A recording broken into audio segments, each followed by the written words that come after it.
اعوذ باللہ من الشیطان الرجیم، بسم اللہ الرحمن الرحیم۔ عشرہ کرامت، ایک کریمہ اور ایک کریم کی ولادتوں کے درمیانی وقفے کو عشرہ کرامت کے نام سے یاد کیا جاتا ہے۔ پہلی ذی قعدہ ولادت کریمہ اہل بیت معصومہ قم سلام اللہ علیہا، اور 11 ذی قعدہ ولادت امام کریم حضرت امام رضا علیہ السلام۔ جیسے محرم کی چاند رات سے 10ویں محرم تک غم و اندوہ کا عشرہ منایا جاتا ہے، ویسے ہی عشرہ کرامت خوشی اور مسرت کا عشرہ سمجھا جاتا ہے۔ در حقیقت عشرے کا مطلب ہوتا ہے 10 دن، چونکہ ولادت معصومہ قم سلام اللہ علیہا اور ولادت امام رضا علیہ السلام میں 10 دن کا فاصلہ ہے، اسی لیے عشرہ کرامت کا نام دیا گیا ہے۔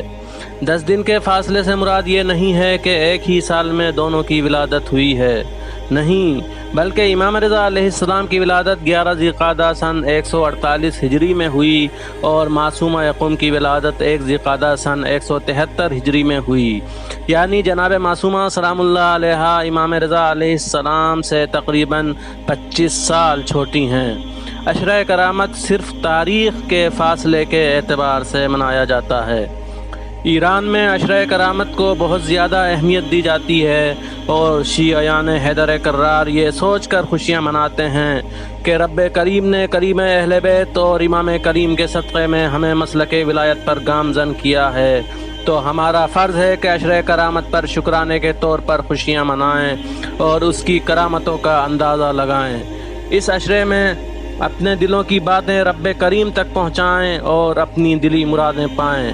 یہ عشرہ صرف ایران سے مخصوص نہیں ہے، بلکہ تمام دنیا میں جہاں جہاں شیعیان حیدر کرار موجود ہیں، وہ سب اس مبارک موقع پر خوشیاں منائیں اور دنیا والوں پر یہ ثابت کر دیں کہ ایک ہماری یہ بھی عید ہے جو 10 دن تک منائی جاتی ہے۔ والسلام علی من اتبع الہدی۔